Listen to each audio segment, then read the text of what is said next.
인사합시다. 할렐루야. 따라하세요. 하나님, 오늘도 큰 은혜 주세요. 옆 사람 축복해 주세요. 성령의 능력으로 세상도 마귀도 죄악도 자아도 이깁시다.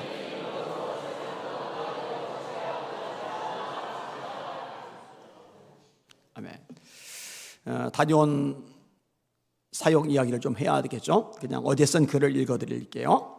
2013년 9월에 독일 프랑크푸르트에서 교회들의 연합집회를 인도하기로 했었는데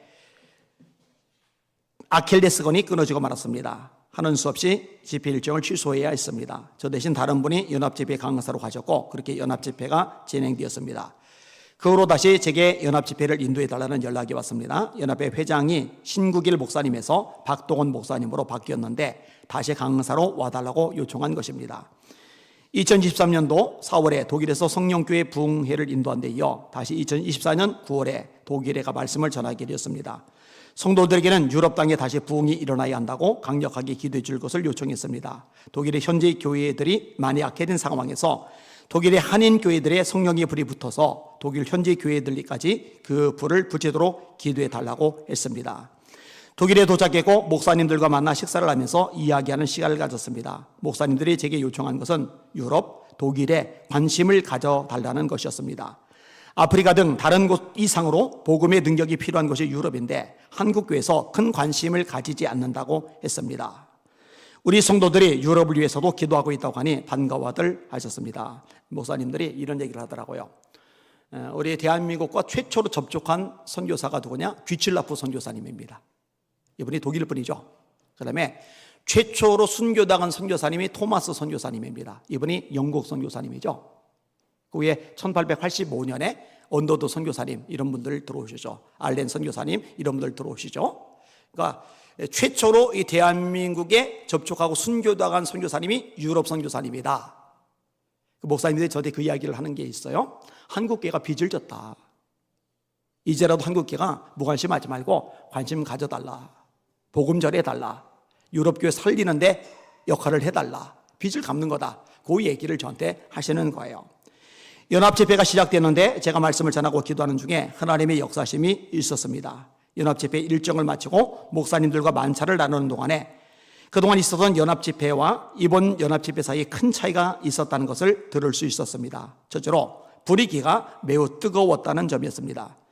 신국일 목사님은 대놓고 부흥회는 이래야 하는데 그동안 그러지 못했다고 하셨습니다. 연합집회를 매년 해오기는 했지만 밋밋하게 끝나곤 했는데 이번에는 뜨거운 집회가 되어서 좋았다고 하셨습니다. 첫 번째, 뜨거웠다. 둘째로 연합집회에 참석하는 성도들이 점점 늘어났다는 점입니다. 이 부분은 다른 목사님과 장로님 그리고 성도들에게 따로따로 들었습니다.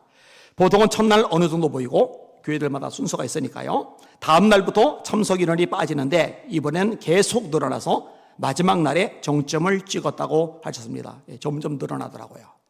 셋째로 연합집회에 젊은이들이 많이 참석했다는 점입니다. 다른 데는 나이 드신 어른들이 줄을 이루었다고 합니다. 그런데 이번에 예전과 다르게 젊은이들이 계속 모여들었다는 것입니다. 저는 원래 연합집회에 청년들이 많이 오나 생각했는데 그게 아니었던 것입니다.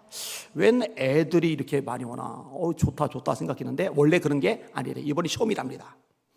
연합집회 외에 프랑크푸르트 사랑의 교회에서도 2차례에 걸쳐 말씀을 전했는데 하나님께서 큰 은혜를 베풀어 주셨습니다.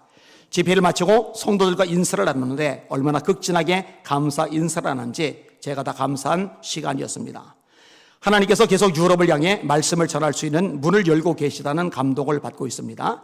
어느 정도까지 열려질지는 알지 못하지만 감동을 받으면 그대로 된다는 것을 수없이 경험하였기에 상당한 확신을 가지고 있습니다.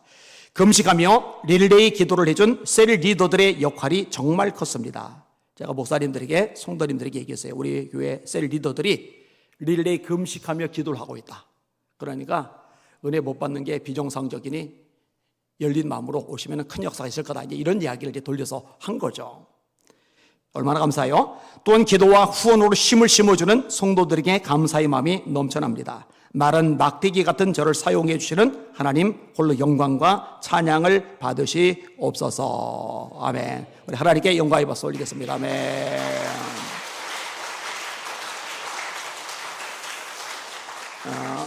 유럽 땅에서도 연합 부흥회가 성황리에 뜨겁게 하나님의 역사심 속에 이루어질 수 있구나 하는 산 증거, 산 모델이 될 수 있었어요. 기도신 여러분들, 하나님께서 갚아주실 줄 믿습니다. 아멘. 자, 오늘은 우울증을 극복하는 비결이라는 제목으로 말씀을 생각해 볼 겁니다. 여러분, 우울할 때 있죠? 나는 평생 살면서 우울한 적이 한 번도 없었다 하는 사람은 사람이 아니니까 상종을 하지 마세요. 불가능합니다. 우울증 누구나 겪을 수 있는 일입니다. 또 하나 조심할 게 있는데, 믿음이 좋으면, 신앙적인 수준이 높으면 우울증이 없다. 이거 거짓말입니다. 신앙 수준이 높아도 믿음이 좋은 사람도 얼마든지 우울증에 빠져들 수 있습니다. 이거는 성경이 증명하라고 기독교 역사가 증명을 합니다. 스펄전 목사님의 우울증이라는 논문이 있더라고요. 김준 목사님이 총신대학교 기독교 상담에서 썼던 논문이더라고요. 이 내용을 제가 그냥 인용해 드릴게요. 스펄전 목사님은 여러분에게 익숙하죠? 왜냐? 제가 가장 좋아하는 목사님이 찰스 스펄전 목사님이거든요. 이분의 설교의 그 능력 반이라도 담고 싶다. 이 얘기 여러 번 들었을 거예요. 그 말씀의 권세가, 영적 능력과 역사가 얼마나 강력했는지 정말 본받고 싶은 그런 목사님이십니다. 근데 이렇게 위대한 하나님의 사람이 극심한 우울증을 앓았었다. 놀랍죠? 스펄전은 우울증 외에도 다양한 고난을 경험했으며 그것은 곧 우울증의 원인이 되기도 하였다. 그가 겪은 고난은 주로 목회, 가족, 그리고 신체적인 질병에서 비롯된 것이었다. 당시 그는 목회와 저작을 통하여 열정적인 사역을 했으나 그의 설교와 성경 중심의 신학에 대해 적대적인 입장을 취했던 목회자들이 존재했으며 영국의 유력한 신문들에 의해 비판을 당하기도 하였다. 무슨 말이냐면요, 성경, 오직 성경. 성경만 가지고서 제대로 설교를 하다 보니까 하나님은 기뻐하시는데 성경대로 목회하지 않는 목회자들 눈밖에 거슬리는 거예요. 혼자 잘났어? 혼자 똑바로 해? 혼자만 말씀해? 고가운 거예요. 그러니까 얼마나 공격을 많이 해야 됐는지 몰라요. 심지어는 일반 언론, 유력 신문에서조차도 공격을 해요. 힘들죠. 특히 스펄전 자신이 발행하던 월간지를 통해 목회자들의 비성경적인 신학을 지적한 것에 대해 다른 목회자들이 그의 자격과 신학적 입장을 비판하고 나서기도 했다. 결국 이 사건은 그가 속한 침례교 연맹으로부터 징계를 받기도 했는데 이 사건은 스펄전의 사역에 큰 타격을 주었다. 무슨 말이냐? 잡지를 만들어서 운영을 해요. 왜냐? 목회자들이 살아야 된다. 그래야 교회가 살고 성도들이 제대로 양육을 받을 수 있다. 그래서 성경에서 벗어난 것들에 대해서 조목조목 고쳐나가려고 요거를 글을 쓴 거예요. 이 가뜩이나 목회가 왕성하게 일어나서 시기 질투가 일어나는데 이 말씀에 비춰서 잘못된 것들을 지적하기 시작하니까 지적받은 사람들 누가 좋겠어요? 여러분, 교인들도 설교 등에 지적받으면 기분 나빠합니다. 열받합니다. 마음에 찔려합니다. 회개하면 복인데 그 반발하고 튀겨나가는 사람들 있거든요. 목회자들 더 그렇죠. 여러분, 가만히 자기 목회만 하면은요 공격 안 받습니다. 그런데 영국 전체 교회, 한국 전체 교회 생각하면서 말씀으로 세워가려고 발버둥 치고 목소리를 내기 시작하면은요 그 다음부터는요 난리가 발생을 합니다. 원수마귀가 절대로 그냥 놔두지 않아요. 어느 시대나 똑같습니다.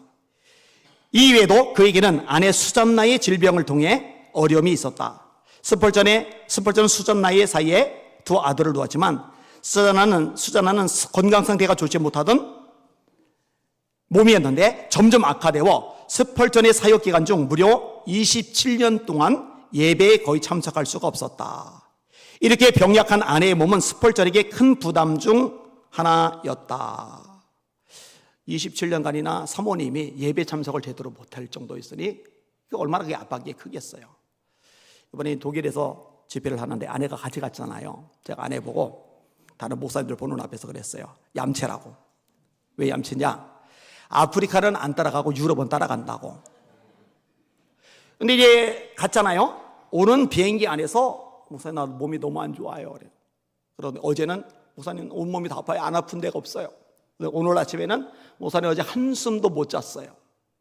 근데 어제 제가 먼저 그랬어요. 당신 아프리카는 따라오지면 안 되겠어. 왜냐하면 유럽하고는 차원이 다를 만큼 빡센 일정이 아프리카 일정이거든요. 비행기를 6번 탔다고 그랬잖아요. 거기다가 아니고 2-3시간씩 차를 타고 가서 설교를 해야 되는데 그 다시 2-3시간 와야죠. 근데 그것도 잘 깔린 아스팔트 길이 아니라 비포장 도로를 그렇게 달리고 나면은요, 이 머리 골이요 울려. 그래서 제가 처음에는 좀 얌체 같다고 생각을 했는데, 그래서 그런 얘기를 했었는데 그거 이제 취소하고 제가 먼저 얘기했어요. 당신 아프리카 따라오지 마. 아프리카는 안 되겠다. 이 보통 이제 힘들게 안 했거든요. 근데 제가 원고에다 뭐라 썼냐면은 튼튼한 이지양 땡큐 이렇게 써놨어요. 왜냐? 제 아내는 스펄전 목사님이 사모님처럼 27년간 예배를 거의 못 드릴 정도의 몸은 아니니까. 예배는 다 나오잖아요. 그죠? 이것도 감사하다 생각을 했어요. 무엇보다도 그를 가장 힘들게 한 것은 통풍, 관절염, 신장염과 같은 자기 자신의 실체적 질병들이었다. 그는 35세에 처음으로 통풍을 경험한 후 극심한 고통으로 인해 메트로폴리탄 태버너클 교회에서의 22년 사역 기간 중 약 3분의 1에 해당되는 기간 동안 설교를 할 수가 없었다. 1년에 2-3달씩은 아파서 강단을 비워야 할 정도로 중증의 우울증을 앓고 있었다. 이 몸의 통증과 우울증, 이것 때문에 1년에 2-3달은 설교를 못해요. 원래는 스트리트 처치였죠. 근데 그 교회가 좁아져서 메트로폴리탄 태버너클 처치를 이제 건축을 새로 했죠. 그 당시 이제 지금의 여의도 순복음처럼 세계에서 제일 큰 교회가 이제 됐는데, 근데 1년에 2-3달은 설교를 못할 정도로. 1866년 스펄전은 설교 도중 회중을 향해 저는 아주 심한 우울증에 시달리고 있습니다. 여러분 중 누구도 이런 극도의 비참한 고통을 겪지 않기를 바랍니다. 라며 우울증으로 인한 자기 자신의 고통을 호소하기도 했다. 그는 자신이 경험한 우울증의 직접적인 원인으로서 썰이 가든 음악당의 비극을 언급하였다. 1856년 10월 19일 새로 건축된 썰이 가든 음악당을 빌려 예배 장소로 사용했는데, 이때 일어난 비극은 그로 하여금 우울증을 경험하게 했고 우울증의 증상은 지속되었다. 새 예배당의 스펄전의 설교를 듣기 위해 1만 2천 명의 사람들이 모인 가운데 불이야고 외치는 함성이 터져나오고 급속도로 혼란에 빠진 군중이 몰려나다가 7명의 사망자가 발생하는 참사가 일어난 것이다. 그러나 불길은 아무 곳에서도 보이지 않았고 계획적으로 방해하는 무리들에 의해서 첫 번째 집회는 실패하게 되었다. 많은 사람들이 모이고 그 설교를 들으려고 하니까 시기 질투에 빠진 사람들이 이 집회를 무너뜨리려고 불났다고 거짓으로 외쳤던 거예요. 그리고 7명이 죽임을 당한 거예요. 이게 이제 정서적으로 타격을 너무나 많이 입혔고 평생의 아픔으로 작용한 거죠. 사건이 있은 지 2년 후인 1858년 당시 스펄전 목사는 나의 정신이 심각하게 침몰하여서 어린아이와 같이 수시간을 울었지만 무엇을 위해서 우는지를 몰랐다고 말하기도 했다. 스펄전은 자신이 겪고 있는 우울증의 고통을 묘사할 때 이유를 알 수 없는 형체가 없는 것과 씨름하는 모습을 사용하곤 했다. 제가 이 글을 읽으면서 또다시 경험하고 느끼게 된 게 뭐냐면요, 스펄전 목사님이 위대한 게 아니라 연약함을 가진 스펄전 목사님을 위대하게 쓰신 하나님이 정말로 위대하시다. 사람이 대단한 게 아니에요. 연약하고 부족하고 한계 많고 문제 많은 사람을 쓰시는 하나님이 정말로 대단하신 거죠. 여러분, 데이비드 브레이너드 목사님, 이분 탁월한 하나님의 사람이죠. 이분이 썼던 기도에 대한 책들은 지금까지도 기독교의 고전입니다. 이 책은 죄다 사서 읽어보세요.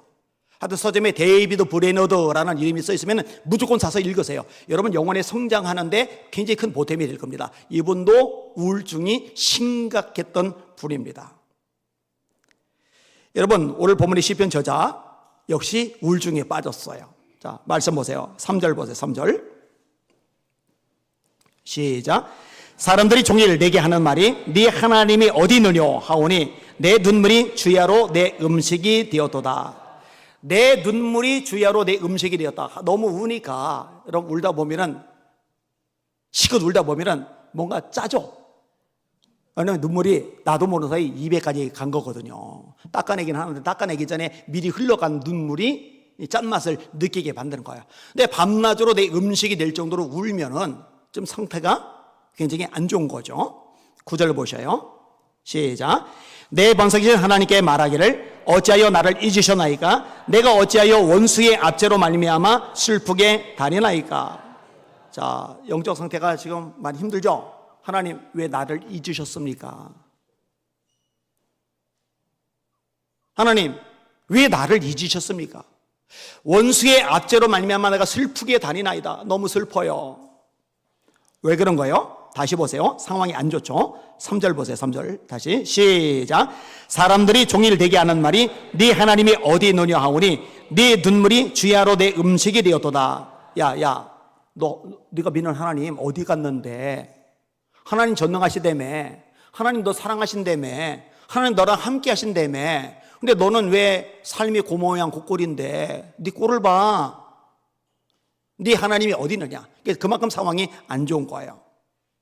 원수의 압제, 나를 해하는 원수가 나보다 힘이 있죠. 반면에 나는 약해요. 그러니까 압제라는 말이 가능한 거죠. 너무 시달리는 거예요. 고통이 너무 큰 거예요. 기쁨으로 함께 예배 드리는 것도 무너졌어요. 4절 보세요. 시작. 내가 전에 성의를 지키는 무리와 동행하여 기쁨과 감사의 소리를 내며 그들을 하나님의 집으로 인도하였더니 이제 이 일을 기억하고 내 마음이 상하는도다. 성일이 뭐예요? 주님의 날. 사람들을 데리고서 함께 감사와 기쁨의 예배를 드렸어요. 내가 주동자가 된 거예요. 야, 우리 예배 드리러 가자. 우리 하나님을 찬양하자. 우리 하나님께 영광 돌리자. 그랬는데 이게 다 깨져버린 거예요. 대적자들만 내 주변에 바글바글 한 거예요. 자, 질문. 시편 저자가 믿음이 없는 사람이에요? 신앙 수준이 떨어지는 사람이에요? 여러분, 신앙 수준 떨어지는 사람의 시편이 어떻게 성경에 올라가요? 믿음이 있는 사람이에요. 다시 말합니다. 우울증 안 겪는 사람 한 명도 없고요. 믿음이 좋아도 신앙 수준이 높아도 얼마든지 우울함을 겪을 수 있다. 이걸 전제로 깔아야 돼요. 안 그러면 어떤 문제가 생기느냐? 왜 나만 이렇게 우울해? 나만. 아니에요. 절대 아니에요. 여러분만 우울한 게 아니에요. 다 그래, 다. 내가 믿음이 없어서 그래. 내가 신앙 수준이 떨어져서 그래. 아니에요. 절대 그런 거 아니에요. 그거 오해입니다. 착각입니다. 여러분, 모세도요, 극심한 우울증에 굴러 떨어질 때가 있었죠. 모세가 여호와께 여짜오되 어찌하여 주께서 종을 괴롭게 하시나이까? 하나님 왜 나를 괴롭게 하시는 건데요? 어찌하여 내게 주의 목전에서 은혜를 잊게 아니하시고 하나님 왜 제게 은혜를 안 주시는 건데요? 이 모든 백성을 내게 맡기사 내가 그 짐을 지게 하시나이까? 이 모든 백성을 내가 배웠나이까? 내가 그들을 낳았나이까? 하나님, 이 인간들 내가 낳은 자식들도 아니잖아요. 내가 왜 있던 인간들 때문에 이렇게 마음고생을 해야 되는데요? 시달려야 되는데요? 내가 이렇게 무거운 짐을 져야 되는데요? 여러분, 사역자도요, 이럴 때가 있어요. 마음이 이제 완전히 깔아진 거죠. 디프레스가 이제 심각한 상황인 거죠. 못 해먹겠다 이거잖아요. 그죠? 어찌 주께서 내게 양육하는 아버지가 젖 먹는 아이를 품듯 그들을 품에 품고 주께서 그들의 열조에게 맹세신 땅으로 가라 하시나이까? 하나님, 너희들 품기 싫어요. 왜 날 보고 이 백성들 품으라고 하시는데요? 주께서 내게 이같이 행하실진대 구하옵나니 내게 은혜를 베푸사 즉시 나를 죽여. 하나님, 즉시 나를 죽여. 내가 고난당함을 내가 보지 않게 하옵소서. 하나님, 즉시 날 죽여주세요. 나 죽고 싶어요. 모세가 신앙 수준이 낮아요? 믿음이 없어요? 천만의 말씀. 믿음으로 모세는 장성하여 바로의 공주의 아들이라 칭함받기를 거절하고 하나님의 백성과 함께 고난받기를 잠시 죄악의 낙을 누리는 것보다 더 기뻐하고 그리스도를 위하여 받는 능력을 애굽의 모든 보화보다 더 큰 재물로 여겼으니 이는 상주심을 바라봅니다. 히브리서 11장에 믿음의 용사들 언급할 때 모세가 당당하게 올라가거든요. 믿음 좋은 사람이에요. 근데 우울증에 빠져버린 거예요. 그럴 수 있어요. 엘리야, 그가 이 형편을 보고 일어나 자기의 생명을 위하여 도망하여 유다에 속한 브엘세바에 이르러 자기의 사환을 그곳에 머물게 하고 자기 자신은 광야로 들어가 하루길쯤 가서 한 로뎀나무 아래 앉아서 자기가 죽기를 원하여 이르되 여러분, 정말 힘들 때, 정말 우울할 때 들은 마지막 극단의 생각이 뭐냐면 죽고 싶다예요. 여러분 죽고 싶다는 생각 해본 적 있어요? 네를 일부만 대답했지만 누구든 해볼 수 있어요. 누구든 예외 아니에요. 죽기를 원하여 죽고 싶다. 죽기를 원하여 죽고 싶다죠. 이르되 여호와여 넉넉하오니 지금 내 생명을 거두시옵소서. 가만 보면은요 승리들이 급해요. 그죠? 즉시 나를 죽여. 모세 지금 내 생명을, 뭐 일주일도 한 달도 아니에요. 유예기간 없어요. 당장 날 죽여주세요.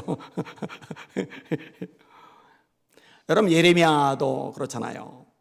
내 생일이 저주를 받았다면, 나의 어미가 나를 낳던 날이 복이 없었다면, 나의 아비에게 소식을 전하여 이르기를 네가 득남하였다여 내 아비를 즐겁게 하던 자가 저주를 받았다면, 그 사람은 여호와께서 무너뜨리고 후회하지 아니시 성까지 되었다면, 그로 아침에는 떠드는 소리, 낮에는 부르짖는 소리를 듣게 하였다면 좋았을 것을. 이는 그가 하나님께서 나를 태에서 죽이지 아니하셨으며 나의 어머니를 내 무덤이 되게 하지 아니하셨으며. 무슨 말이에요? 어머니가 내 무덤이 된다. 배에서 유산되는 거죠. 그의 배가 부른 채로 항상 있게 하지 아니하신 연고로다. 내가 어찌하여 태에서 나와서 고생과 슬픔을 보며 나의 날을 부끄러움으로 보내는 거. 생일을 저주하는 거예요. 우울한 거죠. 살고 싶지 않은 거예요. 내가 왜 태어났을까?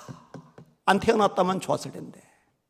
엄마 뱃속에 내 무덤이 되었으면 정말 좋았을 텐데 내가 왜 태어났을까? 여러분 말씀을 전하는데 아무도 듣지 않아요. 회개하지 않아요. 변화되지 않아요. 적대적이에요. 공격적이에요. 여러분 질문 안 할까요? 나는 정말 열심히 주님의 일을 했는데 아무런 결실이 내 손에 보이지를 않아요. 잡히질 않아요. 그러면 헛된 삶을 산 거예요? 아니요. 그가 순종했던 삶, 헌신했던 삶, 하나님의 뜻대로 영광 돌리기 위해서 쏟아부었던 삶의 흔적은 하나님 앞에 그대로 남아있다는 거 잊지 마시길 바랍니다. 엘리야도 그렇잖아요. 불이 떨어지고 난 다음에 나라가 변할 줄 알았더니 이전하고 똑같아요. 여전히 도망자 신세가 되었어요. 그렇다고 엘리야의 삶이, 헌신이, 수고가, 땀이, 눈물이 헛된 게 아니에요. 여러분 놓치면 안 돼요. 이거 헷갈리면 안 돼요. 자, 중요한 게 뭐냐? 우울증 자체가 아니라 이 우울증을 극복하면서 하나님의 일을 계속해 나가는 거죠. 여러분 엘리야가 우울증에 무너져 버리고 맙니까? 천만에. 예레미야가 20장의 생일 저주했는데 예레미야는요 50장 넘어까지 있어요. 모세는요 즉시 나를 죽여주세요 해놓고는 그냥 팽개칩니까? 아니요. 극복하면서 끝까지 사명 감당해 나가요. 스펄절 목사님은요 그냥 절망해버립니까? 아니요. 다 극복해 나가요. 그러니까 위대한 설교자로 남아있는 거죠. 여러분 우울증이 있는 건 정상이에요. 어쩔 수가 없어요. 그런데 극복해 나가실 수 있기를 예수님의 이름으로 축원합니다. 그럼 어떻게 극복하느냐? 이게 관건이죠. 자, 따라합시다. 합력하여 선을 이루심을 믿으라. 힘차게 합력하여 선을 이루심을 믿으라. 하나님이 그 고난, 아픔, 실패, 시련, 눈물, 탄식, 공격받는 것, 조롱당하는 것 이것조차도 합력해서 선을 이루신다는 거 믿으시길 바랍니다. 이 시편 저자가요 극심한 우울증에 지금 떨어져 있는데 그렇기 때문에 하나님을 더 찾게 되는 발판이 형성이 돼요. 1절과 2절 보셔요. 시작. 하나님이여 사슴이 시냇 물을 찾게 갈급한 같이 내 영혼이 주를 찾게 갈급하나이다. 내 영혼이 하나님 곧 살아계시는 하나님을 갈망하나니 내가 어느 때에 나가서 하나님의 얼굴을 배울까. 세상에 기댈 구석이 하나도 없어요. 비빌 언덕이 다 사라져 버렸어요. 하나님 한 분 외에는 없는 거예요. 사슴이 시냇을 찾기에 갈급함처럼 하나님을 찾고 또 찾는 거예요. 왜? 하나님 한 분 외에는 없으니까. 여러분 사람은요 비빌 구석이 있으면 한눈 팔기가 딱 좋아요. 때때로 하나님은 우리가 하나님 한 분만을 바라보시게 하시려고 나머지 것들 다 차단하실 때가 있는데 그거는 저와 여러분에게 저주가 아니라 복이라는 거 잊지 마시길 바랍니다. 여러분 정말 절박하니까요 하나님만 찾게 되고요 그 하나님만 바라보고 기도하게 돼요. 8절 보셔요.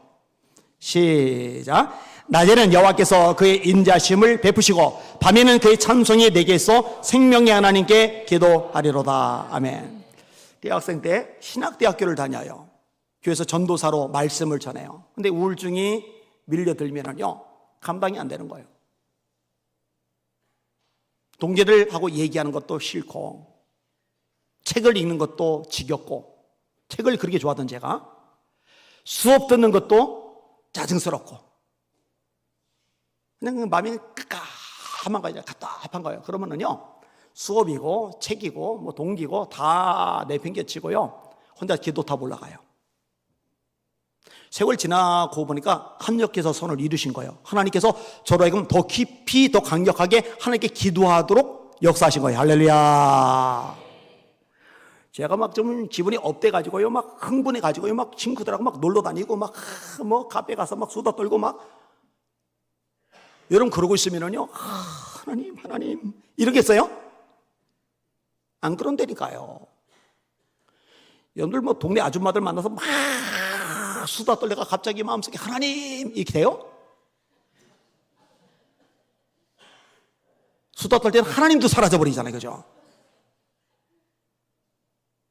말씀이 맞아요. 우리가 알거니와 하나님을 사랑하는 자, 곧 그 뜻대로 부르심을 입은 자들에게는 모든 것이 합력하여 선을 이루느니라. 아멘. 자, 두 번째 따라합시다. 먹고 마시고 쉬는 시간도 가져라. 힘차게 먹고 마시고 쉬는 시간도 가져라. 아까 엘리야 얘기를 했잖아요. 낙담에 빠졌어요. 낙담에 빠지니까 어떻게 해요? 그냥 퍼즐로 자는 거예요. 자고 있는 엘리야에게 천사가 나타났어요. 어떻게 했을 것 같아요? 볼때기를 꼬집으면서, 야 임마 지금이 자고 있을 때냐? 옆구리를 팍 차면서, 임마 지금 골아 떨어질 때냐? 지금 시대가 어떤데? 아합 왕이 저렇게 지금 판을 치고 있는데, 나라가 지금 개판 5분 전인데. 이러지 않아요. 들어보세요. 로뎀나무 아래서 누워 자더니 천사가 그를 어루만지며, 볼때기 꼬집은 게 아니에요. 옆구리 걷어찬 게 아니에요. 어루만지며, 우리 잘 잔다. 푹 자라. 그 다음에 깨우죠. 이르되 일어나서 먹으라 하는지라. 본저 머리맡에 숯불에 구운 떡과 한 병 물이 있더라. 이에 먹고 마시고, 이제 힘났어. 나를 어루만져 주었어. 떡도 먹었어. 물도 마셨어. 이제 에너지가 넘쳐. 다시 일하자가 아니에요. 이에 먹고 마시고 다시 누웠더니 천사가 또 왔어요. 또 야, 아까 잤잖아. 충분히 잤잖아. 여호와의 천사가 또 다시 와서 어루만지며 이르되 일어나 먹으라. 또 버절로 자고 있는데 어루만지고서 또 먹으래요. 또 먹으래요.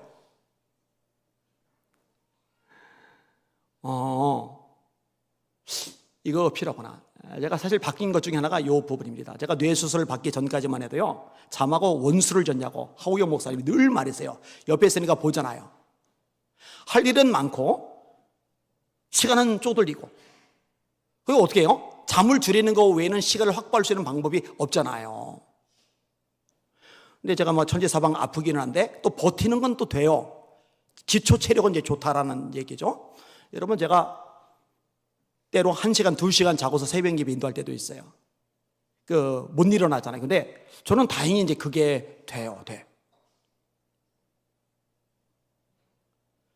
근데 이제 뇌수술을 받고 나서는요, 잠도 이제는 좀 늘렸어요. 예전보다. 지금도 그렇게 많이 자진 않지만.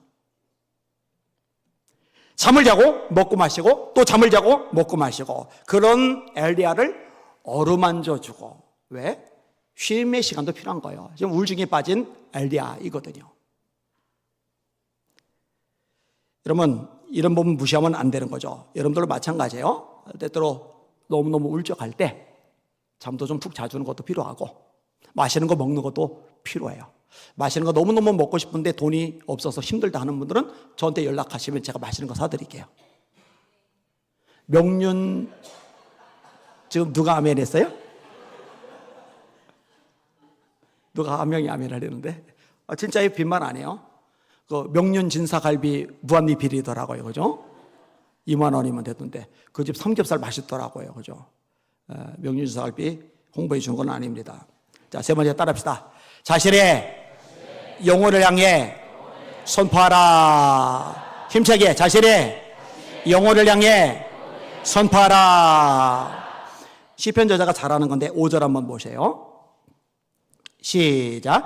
내 영혼아 네가 어찌하여 낙심하며 어찌하여 내 속에서 불안해하는가. 너는 하나님께 소망을 두라. 그가 나타나 도우심으로 말미암아 내가 여전히 하나님을 여전히 찬송하리로다. 11절 시작. 내 영혼아 네가 어찌하여 낙심하며 어찌하여 내 속에서 불안해하는가.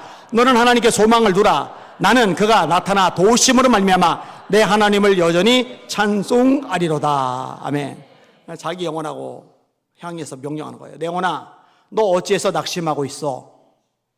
내 영혼아 너 어찌해서 불안해하고 있어? 내 영혼아 너 하나님 바라봐야지. 너 하나님께 소망을 둬. 어쩔 수 없어. 내 상황 봐, 내 처지 봐, 내 문제 봐, 저 대적들 봐, 이 문제들 봐, 이 장애물 봐, 저 공격하고 조롱하고 비방하고 나를 비우는 저 수많은 무리들 봐. 나는 절망할 수밖에 없어. 낙심할 수밖에 없어가 아니라 내 영혼아 너 왜 낙심하고 있냐? 내 영혼아 너 왜 불안해하고 있냐? 정신 차려! 정신 차려! 내 영혼아 너는 하나님께 소망을 둬라.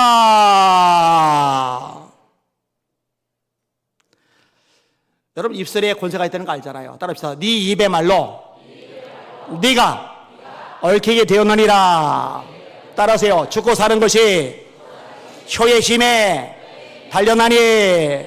따라하세요. 그들의 말이 너희의 말이 내 귀에 들린 대로 내가 그들에게 행하리니. 할렐루야 할렐루야. 우리에게는 이 언어의 권세, 하나님의 창조의 능력을 사용해야죠. 하나님께서 말씀으로 창조를 창조했는데 우리는 그 정도 비교할 수 없을 만큼 약하지만 하나님의 모양과 형상대로 지음받았잖아요. 특별히 저와 여러분에게는 예수 이름의 권세가 있단 말이에요. 빌립보서 2장 9절 외우시는 분들 다 같이 시작. 이러므로 하나님이 그를 지극히 높여 모든 이름 위에 뛰어난 이름을 주사 하늘에 있는 자들과 땅에 있는 자들과 땅 아래에 있는 자들로 모든 무릎을 예수의 이름 앞에 꿇게 하시고 모든 입으로 예수를 주라 시인하여 하나님 아버지께 영광을 돌리게 하셨느니라. 할렐루야. 예수 이름이 얼마나 대단하냐. 하늘, 땅 아래 모든 존재가 예수 이름 앞에 무릎을 꿇어요. 부정적인 감정, 우울함, 절망, 낙심, 불안, 초조함, 이 모든 어둠의 역사들도 예수 이름 앞에 무릎 꿇어요. 그러니까 그 이름 가지고 선포하는 거예요. 내 마음속에는 어둠아 예수 명령한다. 떠나갈지어다. 우울함 떠나갈지어다. 절망 떠나갈지어다. 낙심 떠나갈지어다. 어둠의 모든 세력들 다 떠나갈지어다. 요거 역시 제가 대학교 때 많이 쓰는 방법. 기도와 더불어 너무 마음이 이렇게 우울해질 때가 많으니까 떠나가라 떠나가라 떠나가라. 근데 이게 계속 누적이 되면서 어느 시점이 되니까 상당히 영적으로 강력해지더라고요. 마지막 하나만 더 생각해 봅시다. 따라합시다. 성령의 충만을 받으라. 힘차게 성령의 충만을 받으라. 종종 하는 말 기억하세요? 제가 지어낸 말인데 내 마음이 내 마음인데 내 마음대로 안 된다. 내 감정이 내 감정인데 내 마음대로 안 된다. 여러분 마음이 다스려집니까? 안 돼요. 분노가 치밀어 오를 때 다스려집니까? 슬픔이 파도처럼 밀려들 때 다스려집니까? 절망과 어둠의 그림자가 내 영혼 속에 덮쳐들 때 다스려집니까? 잘 안 돼요. 그런데요, 이 마음을 다스리시는 분이 성령님이십니다. 그래서 성령님이 임하시면 마음이 달라져서 새 마음이 생겨나요. 사무엘상 10장 6절 네게는 사울에게 하시는 말이에요. 네게는 여호와의 영이 크게 임하리니 너도 그들과 함께 예언을 하고 따라합시다. 변하여 새 사람이 되리라. 따라합시다. 성령이 임하면 변한다. 마음이 달라진다. 새 사람이 된다. 에스겔 11장 19절입니다. 내가 그들에게 한 마음을 주고 그 속에 새 영을 주며 그 몸에서 돌 같은 마음을 제거하고 살처럼 부드러운 마음을 주어. 에스겔 36장 26에서 27입니다. 내 영을 너희 속에 두고 새 마음을 너희에게 주되 너희 육신에서 굳은 마음을 제거하고 부드러운 마음을 줄 것이며. 따라합시다. 하나님의 영이 임하시면 마음이 달라진다. 이거 경험하실 수 있기를 주님의 이름으로 축원합니다. 찬양하잖아요. 전에 죄에 빠져서 평안함이 없을 때 예수 십자가의 공로 힘입어 그 발 아래 엎드려 참된 평화 얻음은 주의 영이 함께함이라. 성령이 계시네 할렐루야 함께 하시네. 좁은 길을 걸으며 밤낮 기뻐하는 것 주의 영이 함께함이라. 좁은 길을 걸으며 슬퍼해야지, 우울해야지, 어떻게 밤낮 기뻐해? 그게 어떻게 가능해? 말도 안 되는 소리 하지 마. 아니, 말돼요. 좁은 길을 걸으며 밤낮 기뻐하는 것 주의 영이 함께함이라. 나와 동행하시고 모든 염려 아시니 나는 숲의 새와 같이 기쁘다. 내가 기쁜 마음으로 주의 뜻을 행함은 주의 영이 함께함이라. 아멘. 성령이 계시네 할렐루야 함께 하시네. 좁은 길을 걸으며 밤낮 기뻐하는 것 주의 영 함께함이라. 아멘. 말씀을 정리합니다. 나 혼자만 우울해. 아니요, 다 그래요. 사람은 누구나 다 똑같아요. 내가 믿음이 없어서 그래, 신앙 수준이 떨어져서 그래. 아니에요. 믿음이 좋은 사람도 그래요. 누구도 예외가 아니에요. 다만 우울증을 극복해 가면서 선한 싸움을 싸우고 하나님의 뜻을 이루어가는 거죠. 비결이 뭐냐? 따라합시다. 합력하여 선을 이루심을 믿으라. 먹고 마시고 쉬는 시간도 가져라. 자신의 영혼을 향해 선포하라. 성령의 충만함을 받으라. 아멘.